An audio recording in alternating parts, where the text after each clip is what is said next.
Hey, podcast listeners, Andrew here. Before we get started with our podcast today, just a quick warning.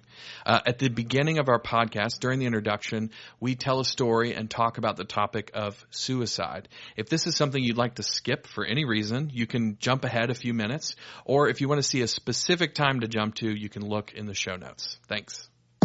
Welcome to Leading the Next Generation with Tim Elmore, where our mission is to empower the emerging generations with skills to lead in real life. Welcome back, podcast listeners. Andrew here.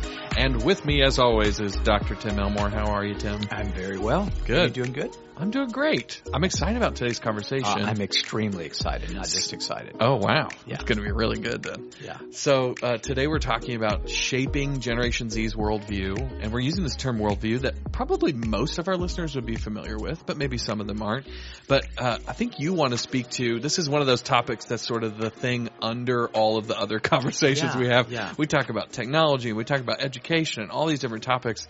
But really one of the things we're talking about today is a meta topic that affects everything. Yeah, it does. In fact, I think we were sparked in our conversations around this office by watching so many, let's say, caring adults, teachers, coaches, parents, employers, who are seeing a gap between how they think and how young people think today. Yeah. Now, that was said back in my day as well, but it's really a worldview thing. Yeah. That you can be on channels of TikTok or Instagram or whatever as a young person.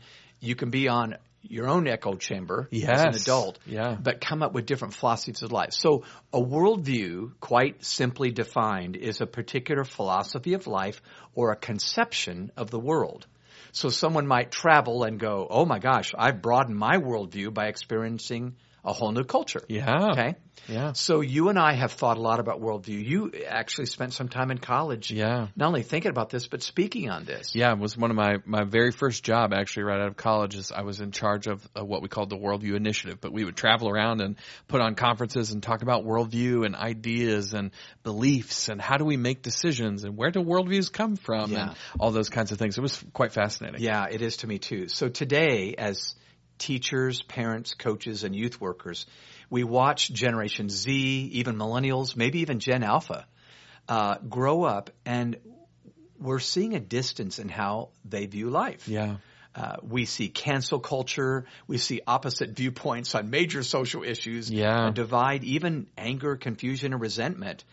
And most of all, millions of us older adults, let's just say, can't understand the level of anxiety that kids have. We say to them, you have it so good. Yeah. You're in middle-class America or affluent America. Yeah. So today we want to take a few minutes and just say why the divide and what can we do? Absolutely. And this is one I think already people are probably feeling in their bones, right?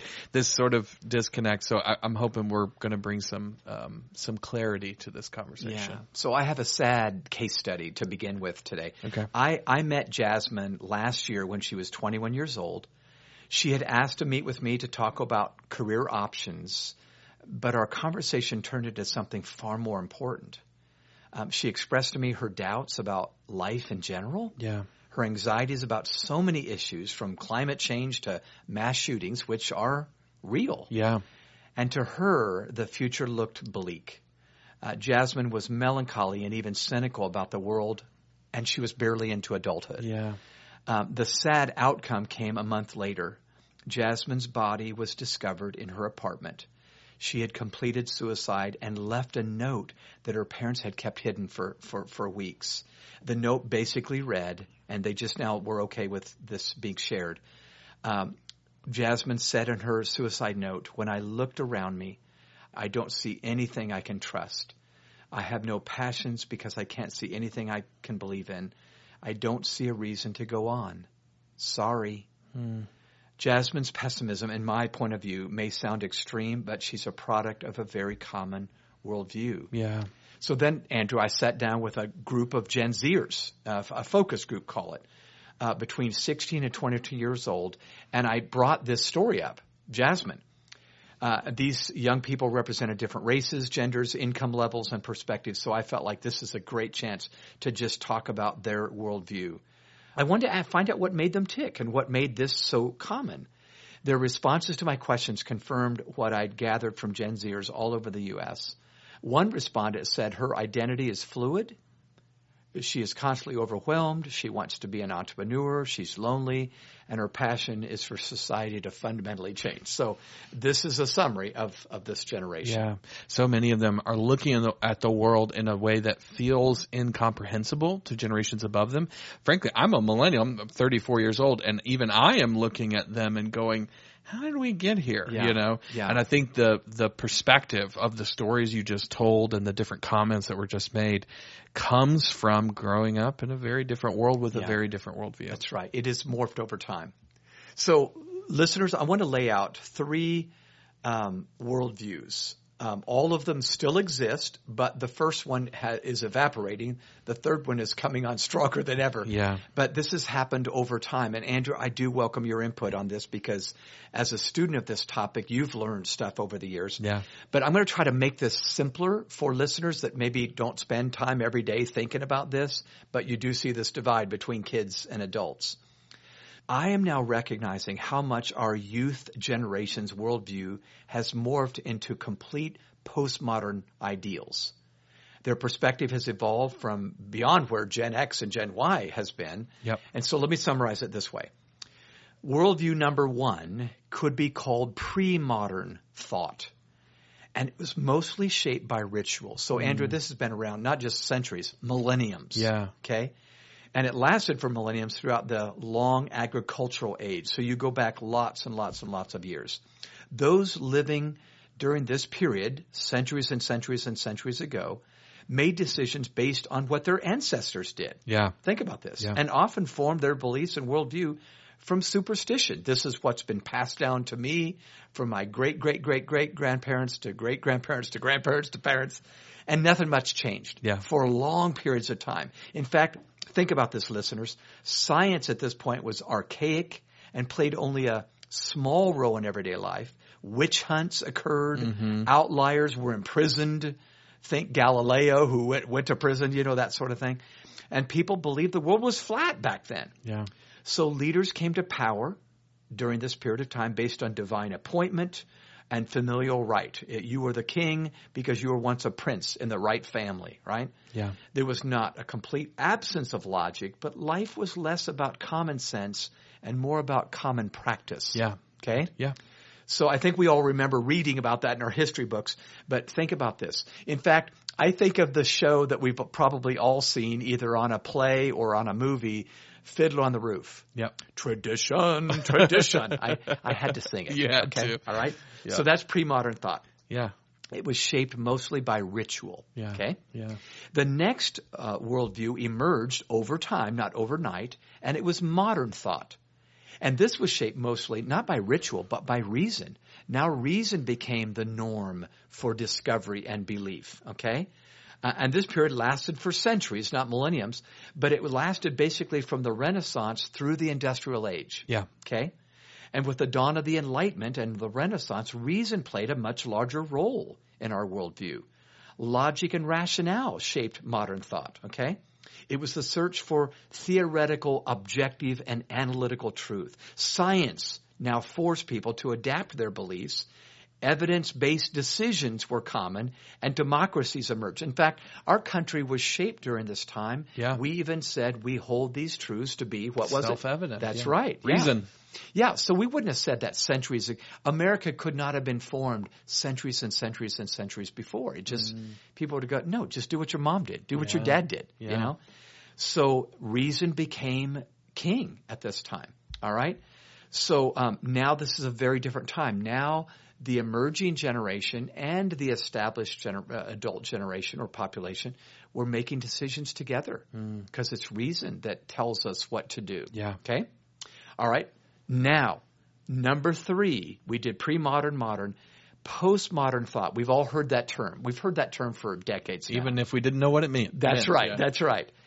Postmodern thought now reigns supreme, and it's shaped mostly by relativism. Relative thought. Everything's relative. You have your truth, I have mine. So we went from ritual to reason to relative. Yes, that's right. Very You good. see what I did there? I did. Okay. I know about you in alliteration. That's right. That's right. So this period has lasted for decades, not centuries, and began taking shape really following World War II As education levels rose higher, people began to question everything. Facts and rules once assumed to be right for everyone, and at every time no longer seemed enforceable. You can't force that on me, right? Yeah. Okay. So this has been really real. I think everybody listening would be nodding right now going, yeah, I see this today in young people. Individual experience is now what you base your thoughts on. Spiritual perception. Subjective opinion. I've got my beliefs, you got yours. Don't you tell me what to do, okay? And by the way, I need to add right away, I'm an old guy here. I'm the dinosaur at the table. But I see, well, that is true in many cases. There's a lot of gray. Not everything is black and white. Yep. And I think young people see so many grown adults going, you make everything black and white. Just follow the rules. Just stay in line. Yep. And they're wanting to color outside the lines. Yeah. And my generation needs to go, you know what? Some of what you're saying there's some truth. Yeah, that's absolutely. right. So sadly, in this postmodern thought, relative worldviews embrace fewer absolutes and offers a scarcer supply of security because I can't securely hold on to much. Yeah. Do you have a thought on that? Do you see what I see? Yeah, I think so. I think when we look back at anxiety and feeling kind of disconnected, there's a big piece of that, right? If I feel more anxious about the world, a lot of it comes from this idea of nothing's really knowable. I don't really have anything secure to hold on to.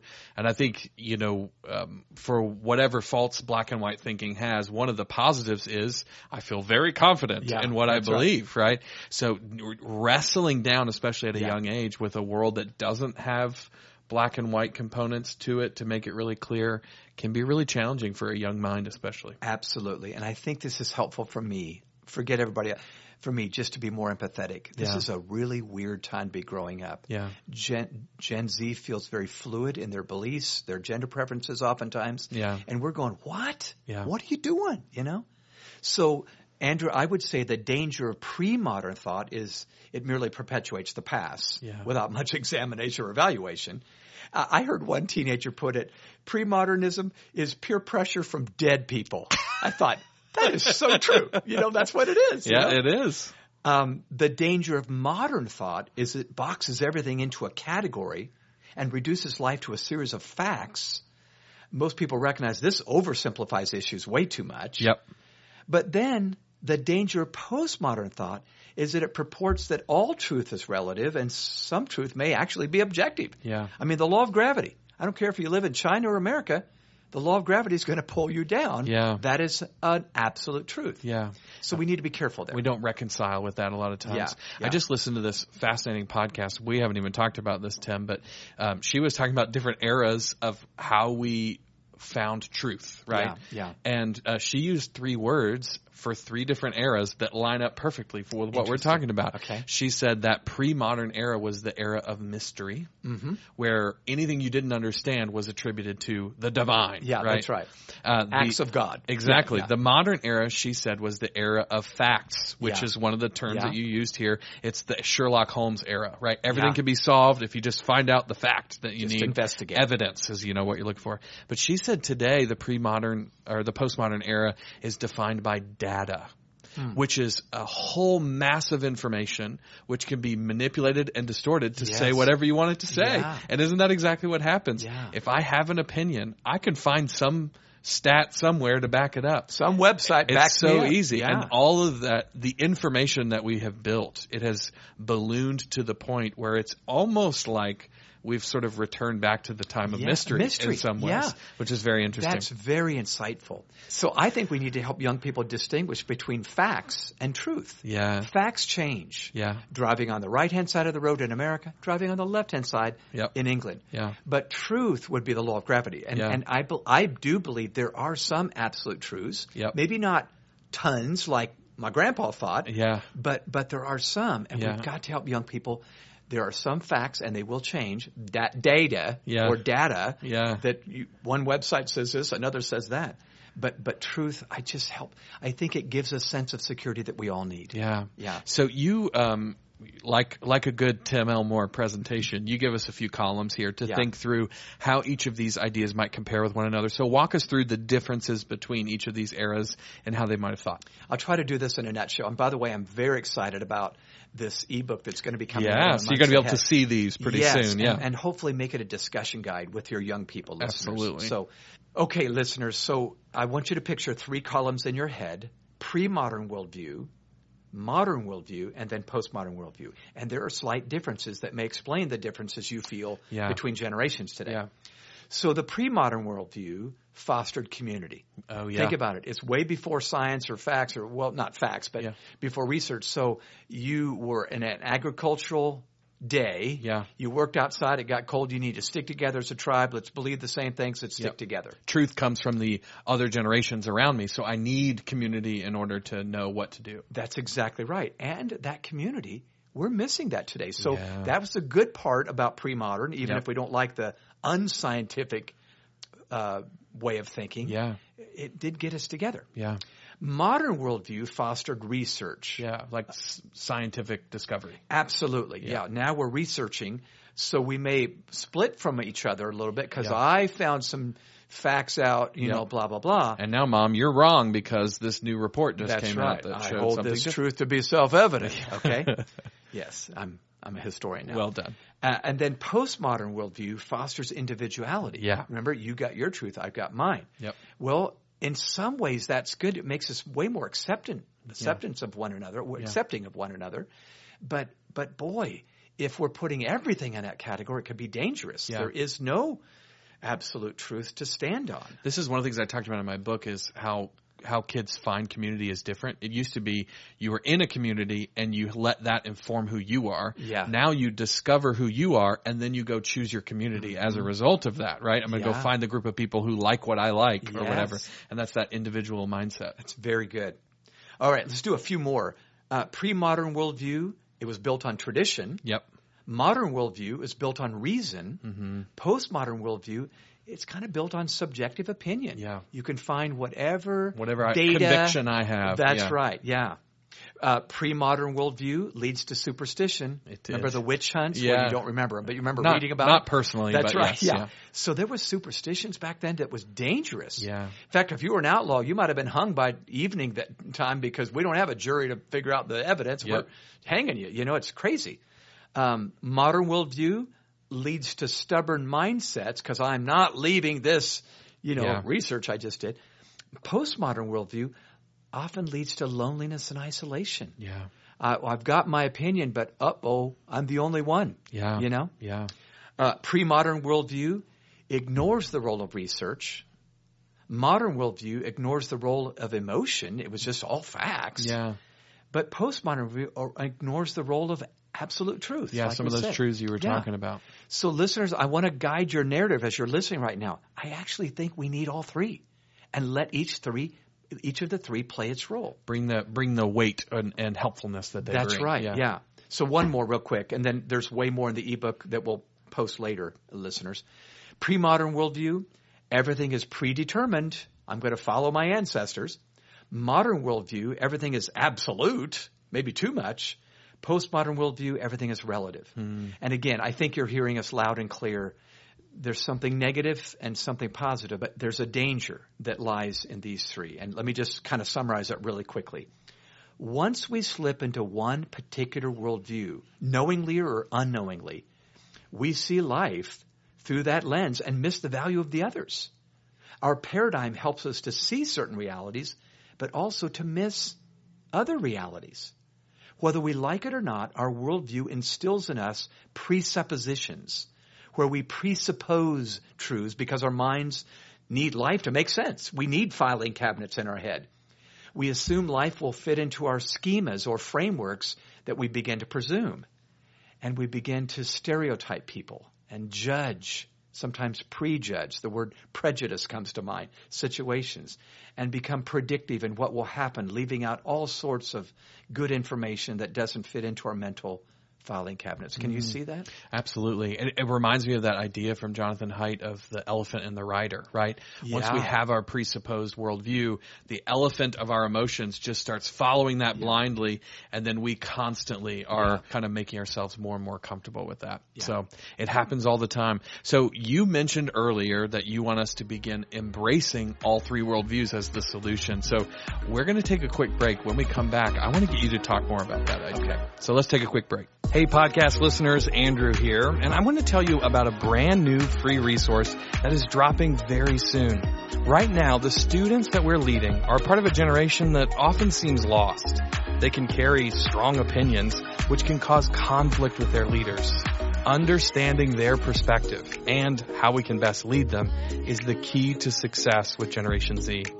This is exactly why our founder, Tim Elmore, has written a brand new ebook called Shaping Generation Z's Worldview. In this new resource, Tim explores the perspective of today's emerging students and gives practical advice for how to shape them into more resilient and effective young adults. The only way to get your hands on this brand new resource is to sign up for our virtual ebook launch event on September 26th. So click the link in the description to sign up today and get your copy of Shaping Generation Z's Worldview when it releases on September 26th. All right, listeners, we're back. We've talked about the three different worldviews, but Tim brought up a really interesting idea of embracing the best parts of all three worldviews. So how do we do that? Well, my number one goal is to help us avoid blind spots. I feel like I have so many.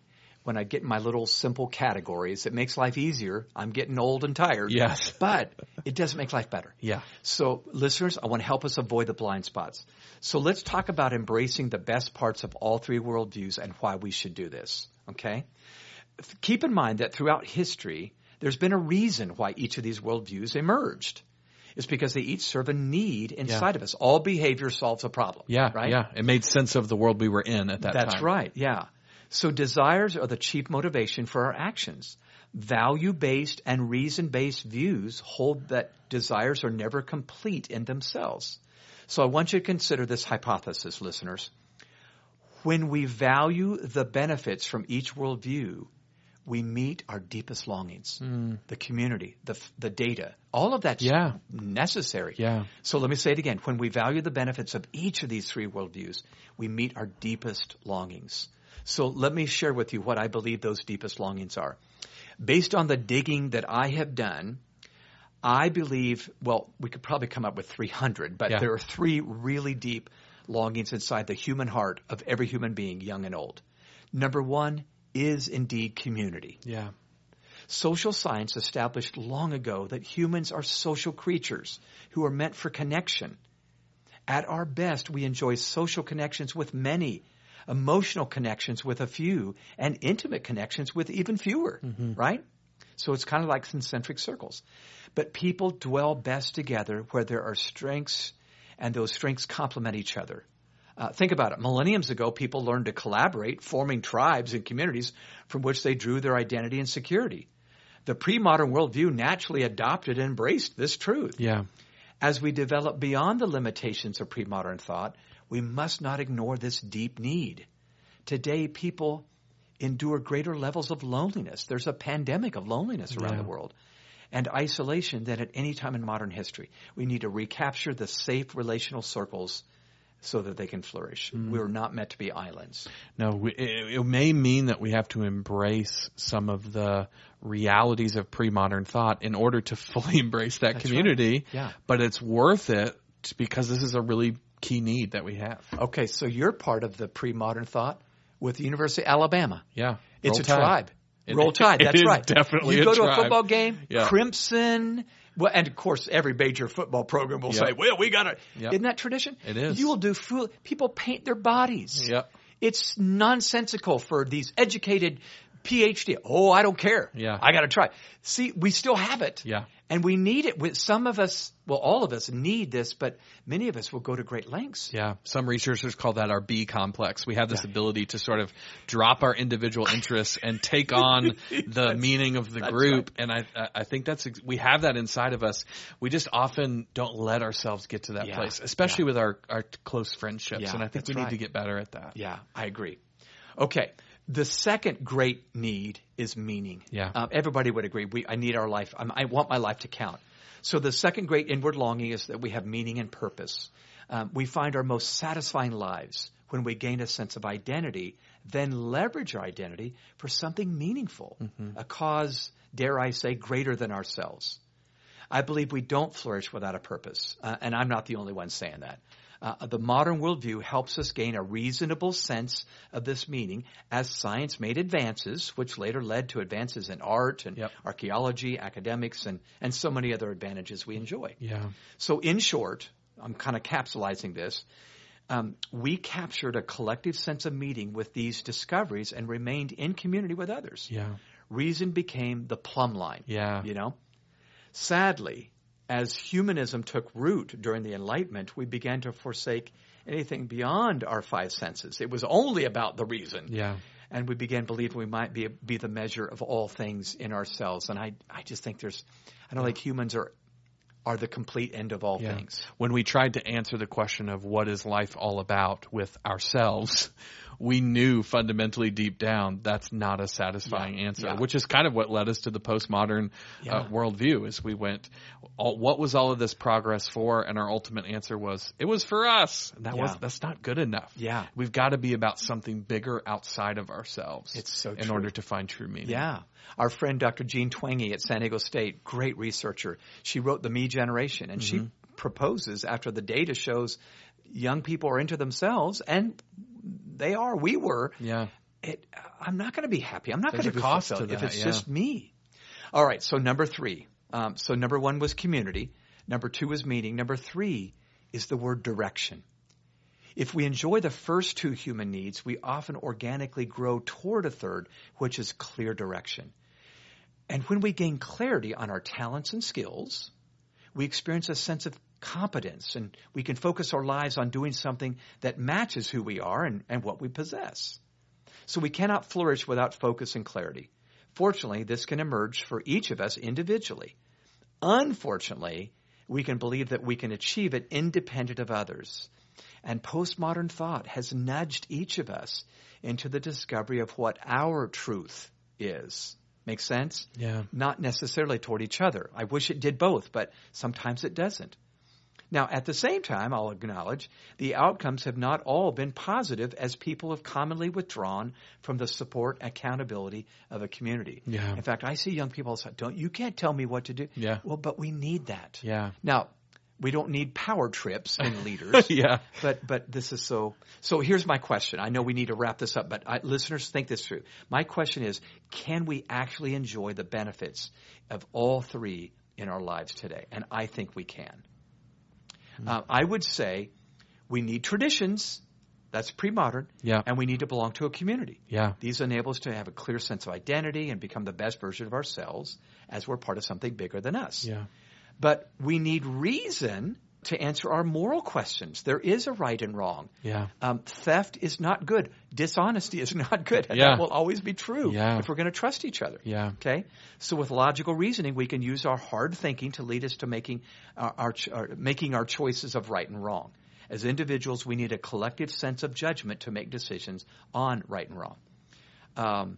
And then we need to recognize that life is bigger than the categories of our brains.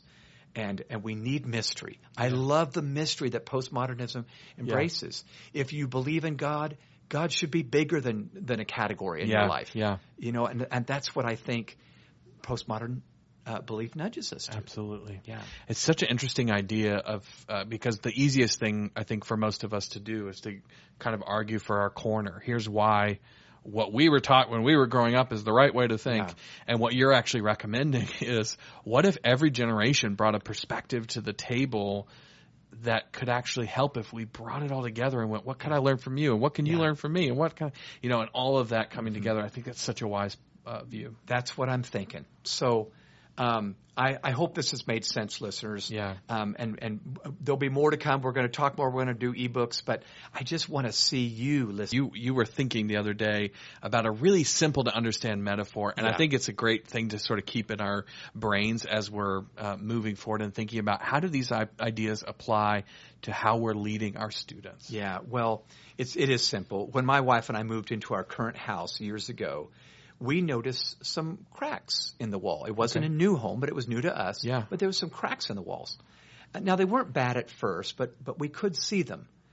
And because they weren't bad, I wondered if I could just fill them with putty, or toothpaste or something like that, like we did in college, and then paint over the cracks and be done with it. Over time, I recognized that wouldn't be enough. The cracks actually got bigger. Yeah. And when we spoke to a contractor, he revealed the obvious to us. It was a foundation problem. Almost every time when a house has cracks in the walls or the floors, it's due to a shifting foundation. And so it is with us. Yeah. Our worldview serves us as our foundation, and if it's faulty, our lives will begin to show cracks, and that's what we're trying to avoid. Yeah, so many of the symptoms that we often talk about on this podcast may just come down to some of the really big ideas we've talked about today. Thank you for that metaphor. I think that's going to be helpful to us.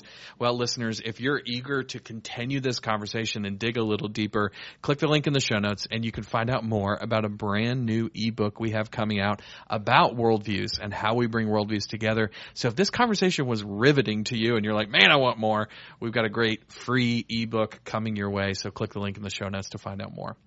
As always, if you would rate this podcast, give us 5 stars on iTunes or wherever you get your podcasts. That would be of great service to us. And if you've thought of somebody who you think might enjoy this episode, shoot it over to them. We would also appreciate that.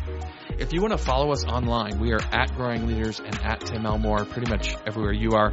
And then finally, if you have ideas for this podcast, whether that's people you think we should interview or subjects you think we should cover, shoot us an email. It's podcast@growingleaders.com. We love getting those. Tim, thank you once again for leading us through this really big and important conversation. Thank you guys for diving deep with us today, and we'll see you next time.